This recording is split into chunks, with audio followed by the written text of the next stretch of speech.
So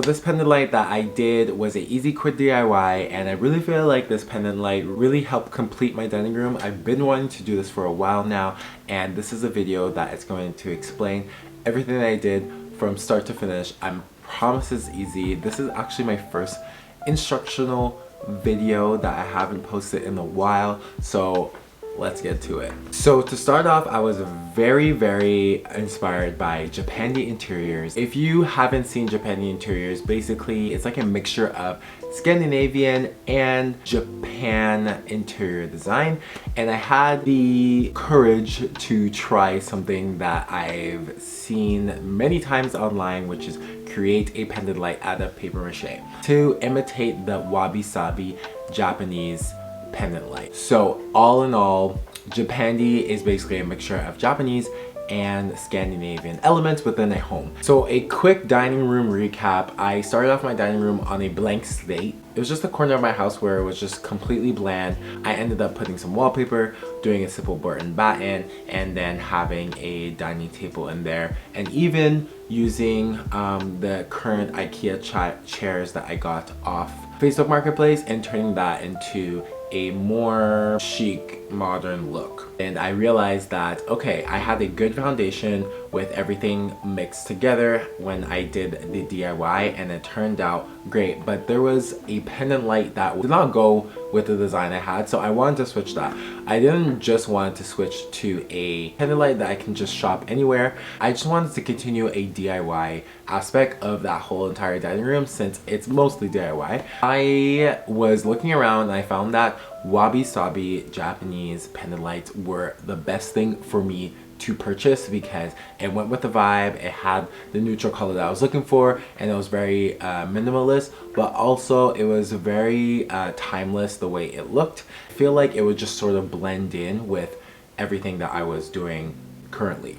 Obviously the price wasn't ideal. I was finding a lot of different replicas online. You know, you're taking a risk in terms of sustainability. So I decided to look into how I can kind of make it my own in a way. So at first I thought I could do it with clay. That was a complete fail because first of all, I've never used clay in my life, and second of all, there's a specific technique you have to use in order for clay not to crack.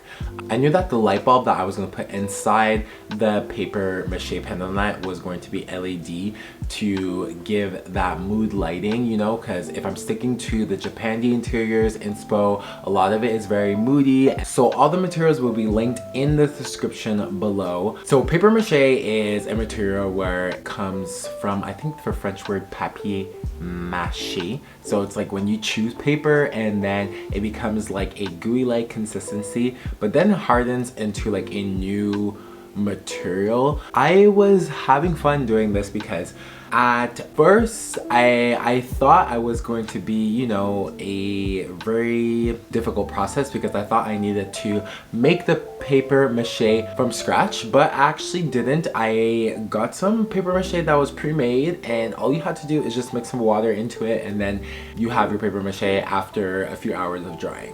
So the first thing I got was a balloon off Amazon. So I was shopping for a balloon that could be pretty big enough that it fills the room. I didn't really want it to be too small. It was about 36 inches when blown up fully, but I didn't blow it up completely because I didn't want it to pop when using it. So I kind of left room for a little bit of less air. So I would say to blow it up for till it's about 30 to 32 inches wide.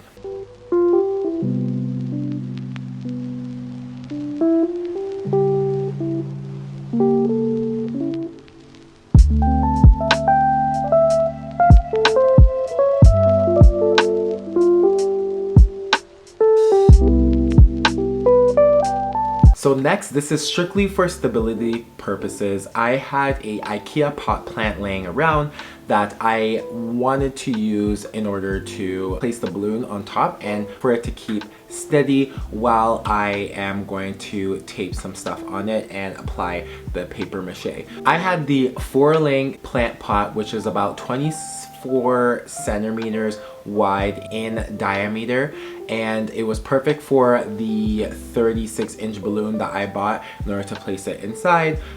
So I went ahead and went to tape with my trimming Scotch tape all around the side of the pot. You don't necessarily have to use the exact pot that I was using.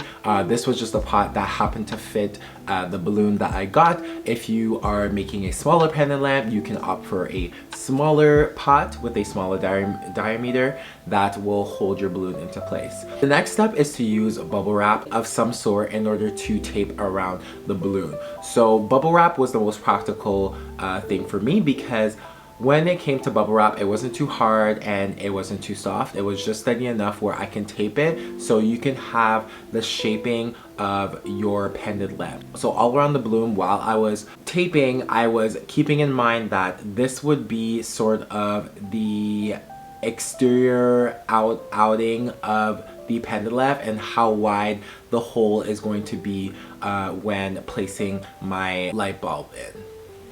So as you can see in the photos of the Japandi WABI SABI interior pendant light, it's pretty wide angle. You kind of play around the shapes. If you want it to have sort of like an irregular shape, you can do that, or if you want it to have a perfect shape, or even if you don't want it to be as wide, you can always blow your balloon smaller.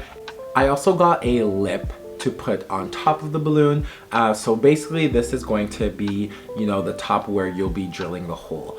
I opted for a smaller lip because I didn't want it to be too bulky at the end. It's very not aesthetically pleasing, but I promise you, this is just a part of the process. You are going to cover all of this out, and it's going to turn out great. I promise. Just don't even worry about this look of a model because it's actually hideous. I will say though, the best tape to use in this situation is Scotch tape that you use basically for painting, trimming, because it's not too aggressive. I did sometimes use clear tape, but that is a very strong tape. So if ever you tape somewhere where you don't like or you mess up and you try to take it off, it can risk popping the balloon. So I use a Scotch trimming tape as much as possible, and it got me to having a very stable molding. Next step, we're going back to the basics. We are making glue water. I took 1 cup of water and I gradually added a white glue all-purpose bottle to the water. So you don't want it to be too watery and you don't want it to be too much glue. So you just want that perfect setting in between both.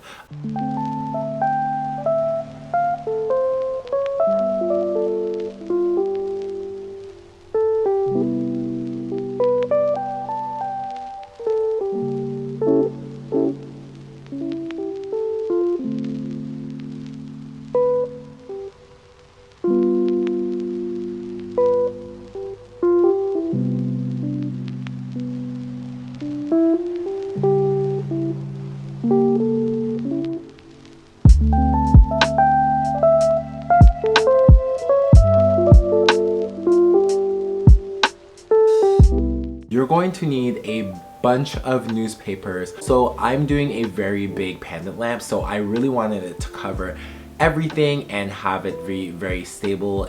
You're going to cut up, as you wish, a bunch of different newspapers in a way where you can layer them multiple times all over the balloon. Just about patience and time length.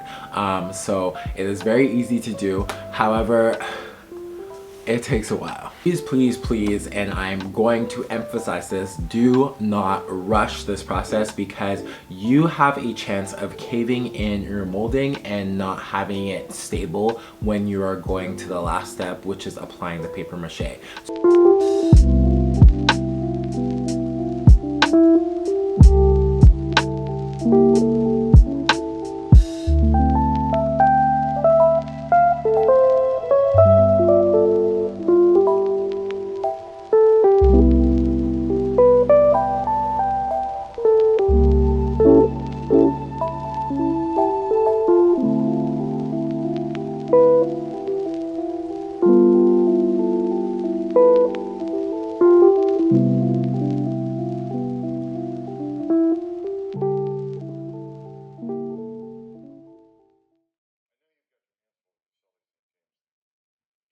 So I let about 6 to 12 hours in between the layers that I've put around the balloon in order for it to dry to add other layers again. It's the perfect size and it's very stable.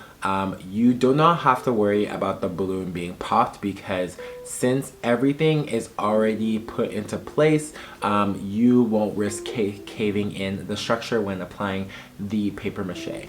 So the paper mache that I got was from Michaels. You can also get it off Amazon, I believe. It's called the brand Activa, and it's basically a paper mache where you just need to add water. So together it was about 7.5 pounds of paper mache that I needed to use in order to cover the whole pendant lamp.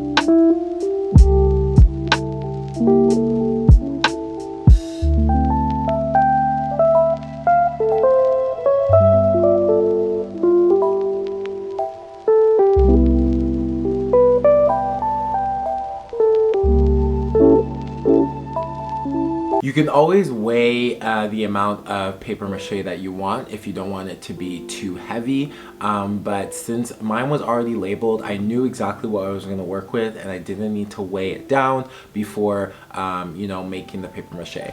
A lot of people like to weigh a certain amount in order to add water so it can come out in the exact consistency they like. But I kind of winged it. I just went with the flow. I literally took the 5 pounds immediately and dumped it all in and then took water and then gradually added until I reached the consistency that I wanted. All I did was use a spatula and my hands with some gloves and applied it. I would say this is a long process as well because you are going to want to wait in between the applications in order to add more if you feel like you haven't added enough.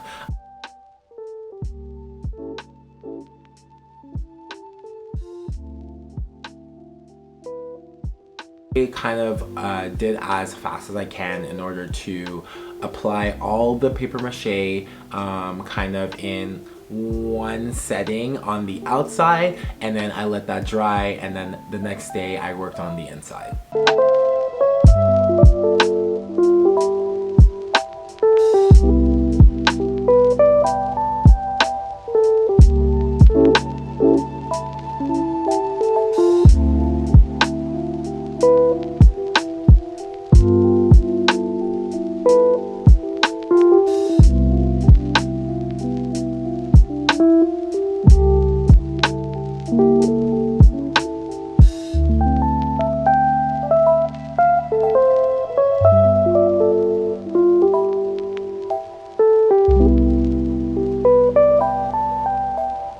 You don't want to have too much of a hard application because you know because the model can still press in and have a dent, and you don't want that to happen. You want it to have that round look that you use with the balloon.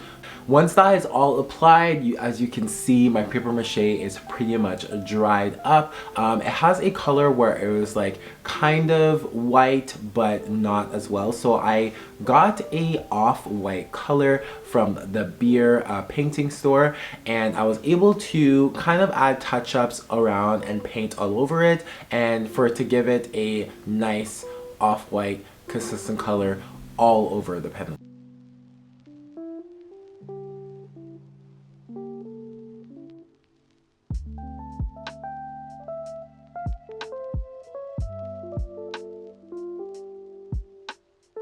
So you're finally done. You have your whole pendant lamp that's painted. It's ready to go. So all you need is really a cord in order to drill inside. So I got the IKEA Hemma pendant light cord. It was $5. It was very cheap to get. It was on sale. A kind of beige color. I thought it would pair well with the off-white pendant lamp, so I went ahead and drilled a hole 1 by 4 inches just in order to put inside the cord.